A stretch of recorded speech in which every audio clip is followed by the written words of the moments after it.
Think about the clothes you're wearing, the food you're eating, or even the furniture in your home.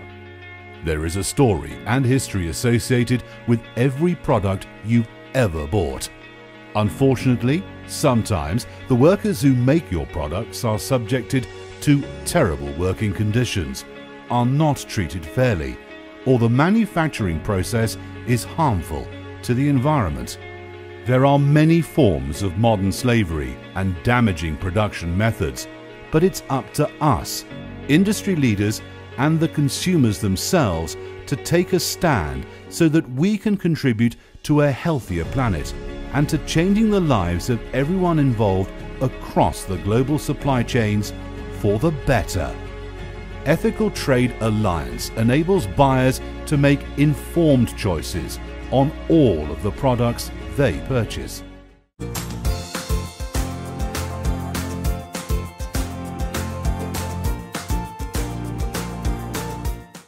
Hello, welcome to Women in Trade. I'm Sophie Krantz. Today we're looking at novel and innovative ways to grow internationally.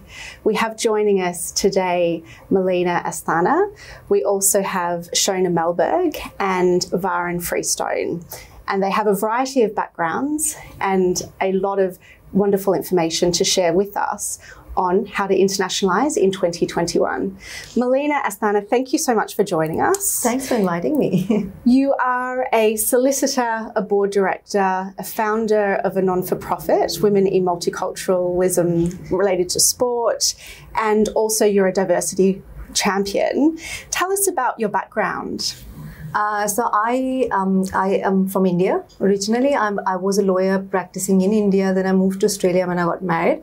I've done my Masters of Law at Melbourne Uni. I started practicing here. I worked for a couple of top-tier firms, and then with the government for 11 years, and in procurement and tendering and major projects for the state of Victoria. I started my own practice a couple of years ago. All throughout, I think I've been involved a lot in the international trade between India and Australia, especially because of my background in legal sector, and then more recently in sport as well, because of my work in sport. I sit on quite a few boards: gymnastics, Victoria, Good Shepherd Australia, New Zealand, a few others. Yeah. Yeah, wonderful, great. And what are the challenges that you find businesses are facing with doing India? So you've mentioned your work in supporting businesses to grow, Australian businesses and others to grow into India. What are the most common challenges that you hear about? I think everyone assumes that India is one big, it's one country and it's homogeneous, which is not. It's got so many states, it's got so many different cultures. So you've got to think about it as so many different countries probably put together, and you've got to look at it individually and kind of cater to the requirements of that particular state or that territory or whatever you're looking at. So that's one big mistake that people make. Sometimes that's a challenge, but it's also the way people do business in India. Culturally, it's so different. People prefer the personal interaction. They'll invite you to their home, and it's more kind of that personal interaction is a lot more important for Indians. Also, there's a challenge. It's cultural. Everything, if people will promise you the world, they will say it can be done in 2 days, whereas it might not be. They might not be able to do it in a year's time, or they might never be able to do it, but they never say no. So I think a lot of people find that a bit challenging, because they come back and think, oh yes, we've got a deal, and we're gonna work on this, and in the next month this is going to happen, and then in a year we'll have set up the business, and nothing seems to move forward. So that I think that understanding is important, that it's culturally quite different, and you need to understand that. A country like Australia, we're known around the world for having a certain business style, and that is we have a very short-term orientation, and this is picked up in Hofstede's cultural dimensions, where Australia has a very short-term orientation. So we go to a country like India and we want to do a deal. Our business leaders go and they've made that time and investment, and they want a return on that very quickly. Absolutely. And so what you're saying is it's important to look at, if it's India or indeed other countries, and understand is it a long-term orientation versus this short-term orientation? Yeah, it's the commitment and it's that long-term strategy. You can't, India is not a country where you can go in and get things done quickly. It won't happen. Even bureaucracy will prevent you from doing that. So it's really important that you think of it as a long-term project. And the first couple of years might just go in research and then building those relationships. Finding someone on the ground is really important as well. It's really difficult for someone to sit here or anywhere in the world and think that they'll be able to manage a business in India without having someone on the ground to run it for them. And what are the legal considerations that you're often advising businesses that are looking to export or invest in India? What are the main legal considerations that focus on your attention? Yeah, so there's a lot of regulation. Industries are still quite regulated, and the foreign direct investment has been, it was quite conservative for a number of years since independence, but it has opened up, the economy has opened up. So, but there's still, you have to understand where the constraints lie and where the bureaucracy will kick in.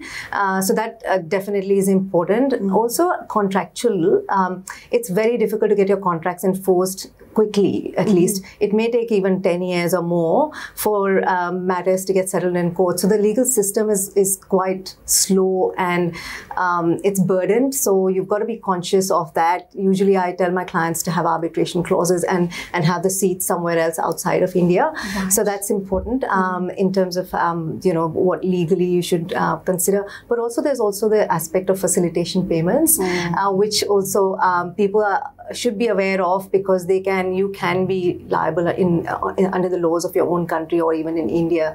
But there are a lot of places where they do require, they ask you to make some facilitation payment. Yeah, right. Yeah. And of course, it's important to consider reputational risks. Absolutely. That might be, as well as legally, you may fall foul of laws in your own country. So right, yeah, good point. And so there's risk and there's some complexity, but there is also opportunity. Absolutely. And we had recently on Import Export TV a special looking at economic opportunities, economic growth in 2021. Rajiv Biswas, the chief economist of IHS Markets, spoke about different levels of economic growth, and India, he forecasts, will grow at 9% in 2021. From where you sit, so what for the business community looking to capture growth in overseas markets? So what for India? So I think there is quite a few opportunities. In Australia itself had identified quite a few opportunities in 2018 in the New India Economic Strategy, and that had education, tourism, agribusiness, services, health industry. So there's quite a few, and sports is one of the growing, which is my passion. So I talk a lot about sport, but that's also a growing industry. So there is opportunities in those areas, and definitely worth a read of that because it tells you sector-wise as well as state-wise where to invest, which will be good opportunities for someone from Australia to invest. But there's also, when I go back, I see the opportunities in terms, you know, as a person, when I go back, it's like opportunities in, you know, cosmetics, healthcare, luxury brands, wine, food, all those things. And Australia really has a good, you know, has products that are really good quality products in that area. So I feel those would be really good opportunities for Australia to expand, or for any other country to kind of expand into India. Yeah, it's the growing middle class, the youth that is has an aspirational lifestyle, larger disposable income. So all those create opportunities for people. Wonderful. In 2021, much of the world won't travel due to international border closures. In Australia, we have around 600,000 Indian-born nationals, or Indian people that were born in India living here. So if a business leader doesn't know where to start, how can you tap into that network, that community of Indians that live in Australia? How can you tap into that network and potentially leverage it to start building relationships and understanding opportunities?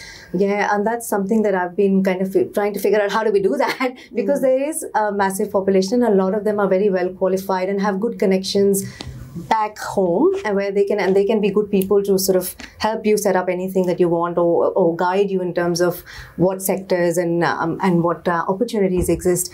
But I just feel that we don't tap that enough. One way of doing that is, of course, through business councils, and there's other groups as well that are advisory groups that are working in that space. I'm part of one. So there's quite a few different groups that you can use to leverage opportunities as well. Touch base with those people.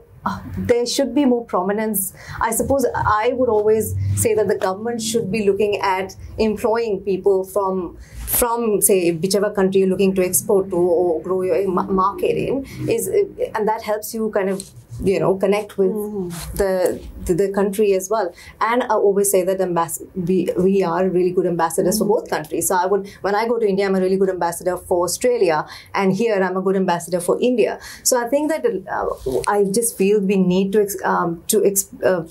leverage those opportunities, but we're just not able to at the moment. Yeah, sure. Yeah. I mean, it could be something quite simple, like if you are interested in finding someone, for example, if it's if you manufacture a product, or if you're a wine producer, you could just go on LinkedIn and find someone potentially and reach out and connect with them. Absolutely. Starting quite, in a very accessible way. Yeah. Just build your network. Where I have a belief, where there's economic growth in the world, you should grow your network. Absolutely, I totally believe in that. Yeah. In fact, government does organize a few seminars and things, Global Victoria, and there's other states that have those kind of programs as well. You can, if you attend those events, you will meet a lot of people who are working in that space, and you can just informally have a chat as well. That's a good way to start. Absolutely. Because it's not always going to be formal.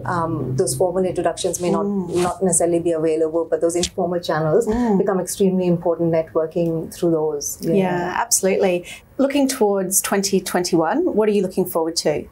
I think it's travel, primarily connecting with people, actually meeting them face to face instead of Zoom. I think it's really important for having any kind of relationship or even doing business. It's really important to be there, present in person, and meet the other side physically. So for me, I think that I'm really looking forward to getting back to that normalcy.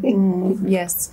Thank you, Molina. Thank you for joining us today. Thank you. And thank you also for being such a keen ambassador of both Australia and India, representing both sides. Thank you so much, Sophie.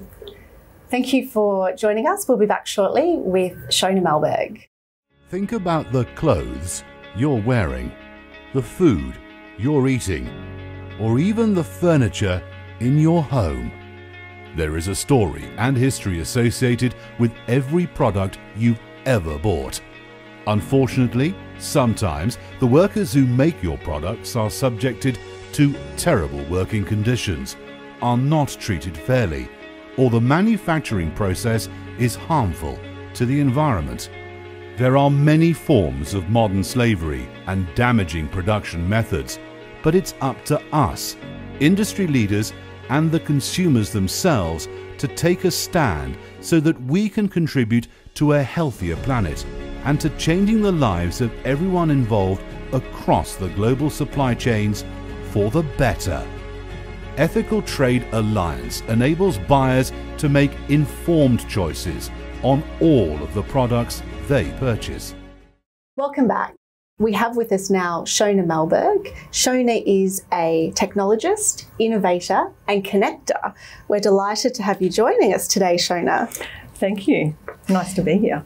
You have an IT background, but also a rich history working with startups and a lot of entrepreneurial flair with what you've done. And of course, that's become quite fashionable of late. But tell us about your background. Sure. Yes, IT is something which I studied a long time ago. I was probably one of the first and, few women who studied IT. And I went from there to a technical support area, looking after e-commerce in hospitals and then building infrastructure projects for mining and defence. So it's been a really interesting history and getting to know how technology works. From there, I built our own infrastructure company to support small business. So the passion with small and medium corporates and what they miss out on really started to come into its own. And now I work with startups and business in trying to help them build cultural awareness and go global. And technology is so much there now, which is fabulous because it means that it doesn't really go away for me. And I get to enjoy it and, provide insight to that experience which I have. Let's drill into that a little bit if you don't mind. So technology and growing internationally, what does that mean for you? Well, it's a really fast-moving world with technology. It's really hard to keep up particularly for businesses that are focused on growth. And so, really, what you need to have is some really key people and teams in your court that can help you navigate what that looks like internationally. So if you think about Australia, where a lot of businesses may be promoting and working with technologies and infrastructure around Google and Facebook and our local AI, but internationally they don't have those same focus on those technologies. So when you are looking to export and looking to go internationally, you have to be navigating and scanning the environment to see what's being used. We know, for example, in China, they have a huge reliance on WeChat and Weibo. And in Vietnam, Zalo has over 30 million subscribers. So technology is very complex, and really what it means for any business is to have the right people in your team and utilise some of those skills internationally in order to get there. And you spend time connecting entrepreneurs with international students. Yes. Tell us about that. Sure. So as we know more than ever, diplomacy is key to success in business. We're seeing that a lot at the moment. And a couple of years ago, myself and a few team members started a business to bring a project to fruition where we connected and brought international students together with businesses so they could learn from each other. So in Australia, we have around 700,000 international students, and we have many of them are studying in Victoria and New South Wales predominantly. We still have over 200,000 in other regional centres across Australia. And so we think that they are an untapped resource. They come from countries far and wide. We have in our program over 30 countries represented, and they can teach businesses a lot about their local communities, the social, the political, the economic constructs, and how technology is used as well in those countries. So our project brings them together in teams, and they work and learn from each other about the cultural differences that their countries experience and what is happening in Australia. Wonderful. And what a fascinating way for a business to be able to get market intelligence, reactions without getting on an aeroplane, which is very appropriate for the year that was 2020. Absolutely. And we know that there's massive cost and extraordinary risk in having to do that. And what this project does is it enables businesses to be able to participate in market validation, market testing, and really understand how their products might fit and what the markets look like internationally without leaving their country of Australia to do that. So it does mitigate a lot of those risk factors that we see. And it also builds cultural awareness between different countries and some of the students, depending upon where they come from, and also global connectedness, because all of these students, most of them many of them have worked within their business communities.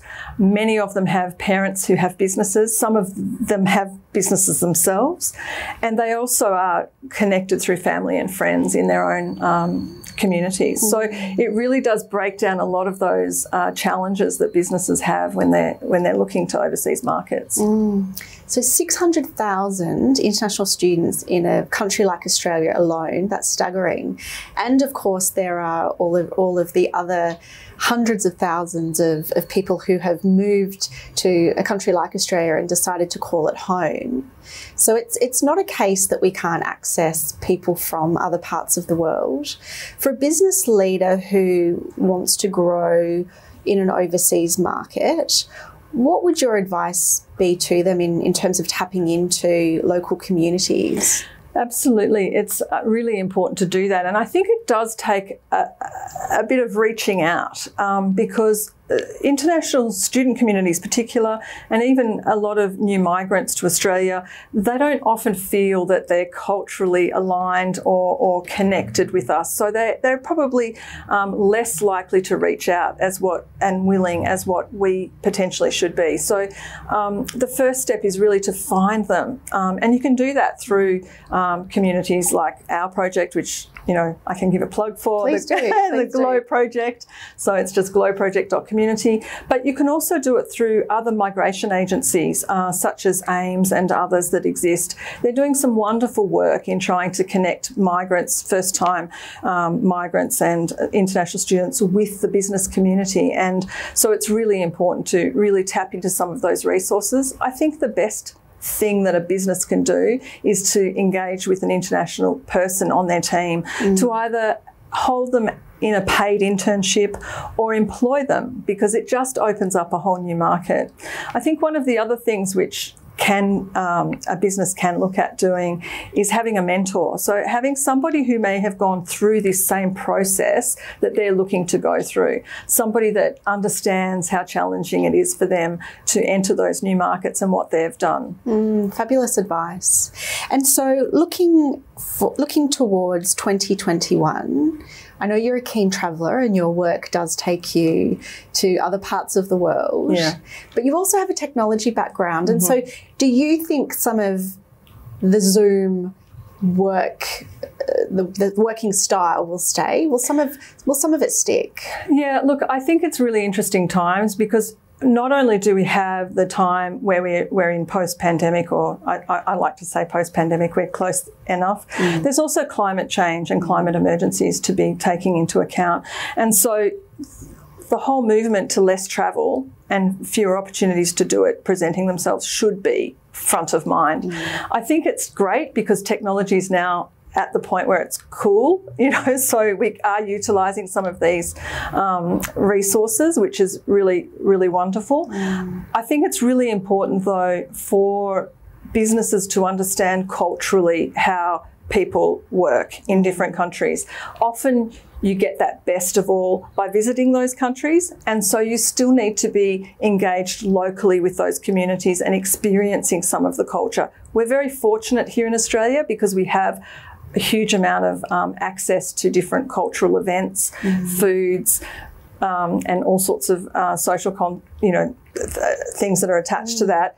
But I think that there still will be a place for travel, but it will probably change a little. Yeah, sure. And Shona, please do tell us about Glow. Just briefly, please give it another plug. Yeah, it's an important program for businesses that are looking at international growth. And let's face it, growth will predominantly be in the emerging world in 2021. And so how can businesses potentially be involved with a program like Glow? Sure, thank you. So the Glow Project is a project which we run annually. We're also looking to tailor it for different subsets. So there might be community business groups, there might be industry zones that we could work with in that way. But in the last 2 cohorts that we've had it open for startups and businesses to apply through our website and show their interest. And then we, with a cohort of international students that do the same, we then match the students in a team with the business and take them through a series of cultural awareness training, marketing and so on, with a global and cultural focus attached to it, so that businesses become very aware of what they're operating in a global context. We do that over about a 3 to 4 month period, and then out of that, the relationships that are built with those students and teams is I can't it's life changing. Yeah, it is. It's life changing. Business changing and life changing. It is, and we've seen some businesses that have not been interested in certain markets that have now got market entry strategies that have been developed. We've seen students that have now gone on to get employment, and it's just been some great gains. So yes, just contact us directly, and we can tell you about when the next program is. It's a kind of watch this space in this current world, because we haven't wanted to run it virtually, but we may be doing that next year. Wonderful. Shona, it's been a delight. Thank you so much. You're welcome. It's been great to be here today. Thanks. Thanks. After the break, we'll be back with Varan Freestone. Think about the clothes you're wearing, the food you're eating, or even the furniture in your home. There is a story and history associated with every product you've ever bought. Unfortunately, sometimes the workers who make your products are subjected to terrible working conditions, are not treated fairly, or the manufacturing process is harmful to the environment. There are many forms of modern slavery and damaging production methods, but it's up to us, industry leaders and the consumers themselves, to take a stand so that we can contribute to a healthier planet and to changing the lives of everyone involved across the global supply chains for the better. Ethical Trade Alliance enables buyers to make informed choices on all of the products they purchase. Welcome back. I'm now joined by Varan Freestone, a business leader who has very important stories and experience to share for women who are encountering transitions and what a transition women are going through given the challenging year that was 2020. Varan is the founder of WISE, Women Informed, Supported and Enlightened, as well as the founder of Dharam Events. Varan, welcome. Thank you. Varan, congratulations. Dharam Events is celebrating its 20-year anniversary shortly. Tell us about how you've been the leader of that company for 20 years. So I have a son who's now 27, and I was a child bride. And when I had Taryn, I was working in corporate, and I literally had to go back to work when he was 6 weeks old. Otherwise, that was the ultimatum given to me. And when he was about 7, I really had to there was a defining moment in my life whether I should choose my career in the corporate arena or whether I should bring up my son my way. And so with a lot of conversations with my husband, we decided to move back to Wauchope, which is in New South Wales, and bring our son up there. But I wanted to be there for all his, sporting, reading, canteen duty. And I decided to open up an events business in a little country town. Now, that's no small feat. And I guess that is what a lot of women would love to do, but they don't have that opportunity. It was a big cutback in salary, starting a new business. 20 years ago, we did not have the internet. 20 years ago, we didn't have, what we have today. And I guess a lot of people, when you look at what happens in the last 12 months, they're saying working from home has been so isolating, so many different challenges, having children. I was fortunate Taryn wasn't at home full time because he was at school. But when he came home, I had to occupy him, from that 3 o'clock to 5 o'clock period while I was trying to work. So I've navigated through all those experiences, over the last 20 years. And it's ongoing, because businesses have an ebb and a flow, and boutique businesses even more so. But I've been very privileged that I've had some great clients over the years and great supporters. So I've done pretty okay and morphed your business. The important thing is when you go into business on your own, my experience is you can't be that same business 5 years down the track, 2 years down the track. You have to navigate through the challenges or the needs of the community that you're working with. And that's why, from starting in marketing, then going into events, and then going into weddings, and then creating, decor and styling, that was what kept me in business and still does. And now I do huge meetings and events. So, and as we know, the last 12 months have been quite challenging with that. Absolutely. And so in terms of responding to market needs, and so on if we look at needs and opportunities as being two sides of one coin. Yes. How do you understand and respond to opportunities, particularly when we are living in rather isolated times right now? Have you found being able to leverage existing relationships valuable? Have you found being able to communicate virtually, be it, you know, Zoom meetings, phone calls? How have you adapted in the running your business over the last 12 months? So I guess having my own business, you know, over the last 20 years, I've navigated through lots of different challenges, lots of amazing experiences. I turn my challenges into experiences. And I think that's, you know, if we say, oh, this is not right, then we then tend to have a negative mindset. So in the last 12 months, I think a lot of people I've spoken to are at a crossroads. They don't know what to, you know, where to be, what to do in terms of going forward with their lives, not even in business, just in their lives.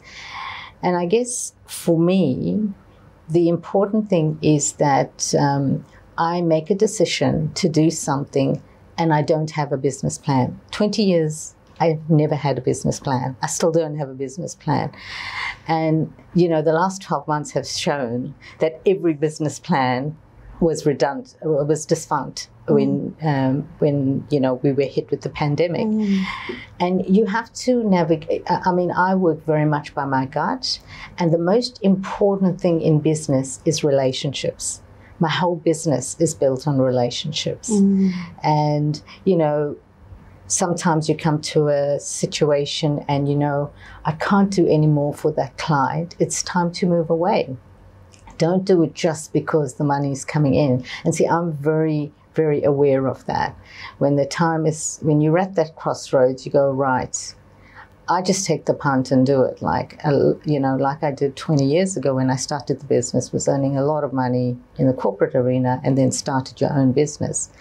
You know, you're working a lot of different times, but also you need to understand you can't overwork yourself. And that's what WISE comes into, you know. And so I believe that, you know, during these difficult times, we need to sit down and understand who we are and what we want from life rather than what other people want from us. How have you found women perform best, playing to their strengths? We can see women who serve performing well as opposed to in pure sales mode. What have you found as being the leadership style, if we were to generalise, for women, and how can that open up more opportunities at this time? So, you know, women are different to men, so we will never be equal because we have been gifted the womb and we are nurturers. So we need to lead like nurturers. We do not need to become men to lead. And this is the challenge we currently have, because a lot of people that I've seen, women in leadership roles, think they need to lead like a man, otherwise they are not accepted. We need to change the game. The fundamental thing is that's what we bring to the table. We have empathy, we understand. As a mother, you understand the role, and business is no different. So the men that have accepted it are doing, their organizations are doing really well. And, you know, we need to work together, men, women, next to each other, and we need to support each other more so than ever now going forward, because, you know, the economic crisis for women in small business is monstrous. And how can we support women leaders? How can all of us support, because women have been hit particularly hard, the statistics back that up. How can we support women leaders? What have you found as practical, actionable things to do?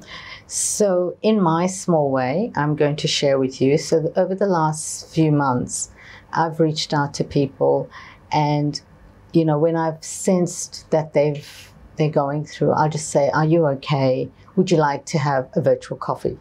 obviously we couldn't go and have coffees. And what you do is you connect people with people that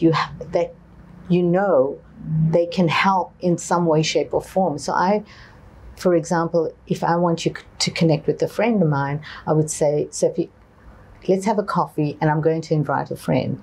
Bring the friend along, because even if we do similar things, it doesn't matter. There is enough work for every one of us. And I always say, if you see a sister, reach out to her, whether you're at an event. I go to an event, and if I'm standing on my own, I'll always reach out to the woman that's on her own, because she's either shy and start a conversation. It costs nothing, and the smile is our biggest gift. So use it and help people. But also men are in that situation, so we need to help them as well. So I think it's really important that we as women, we support each other. So I've had help women that have gone through really challenging times.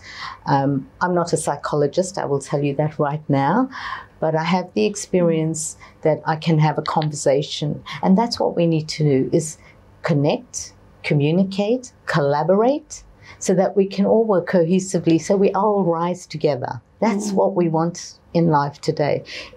That's what I would like to see. That's why I always support women. And you say, and sometimes people shy away from it. That's fine. It's their personality, and when they're ready, they'll come to the fore. But be prepared to open up and embrace them when they're ready. That's what I always say. Varan, I feel like we could chat for much, much longer. To close, would you mind sending a message to women who may not feel connected, may not feel confident, and may not know how to collaborate? What's one message you would send to those women, please? So if you feel shy, or I say just reach out to somebody and your smile is the most beautiful thing.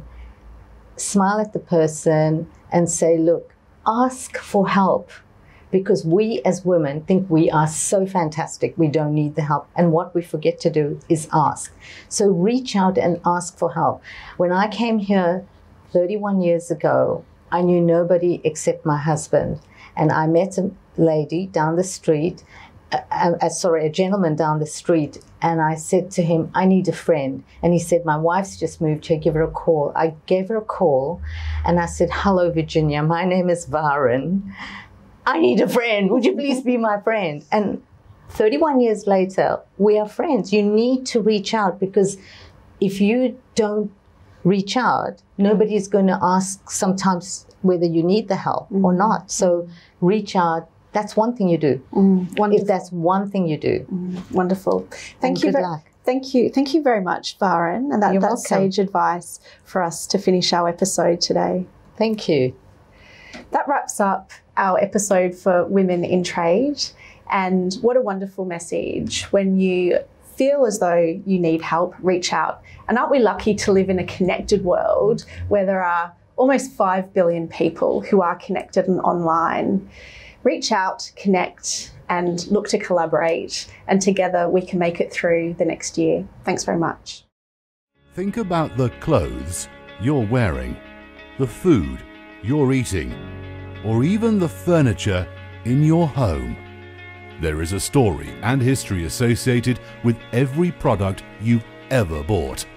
Unfortunately, sometimes the workers who make your products are subjected to terrible working conditions, are not treated fairly, or the manufacturing process is harmful to the environment. There are many forms of modern slavery and damaging production methods, but it's up to us, industry leaders and the consumers themselves, to take a stand so that we can contribute to a healthier planet and to changing the lives of everyone involved across the global supply chains for the better. Ethical Trade Alliance enables buyers to make informed choices on all of the products they purchase.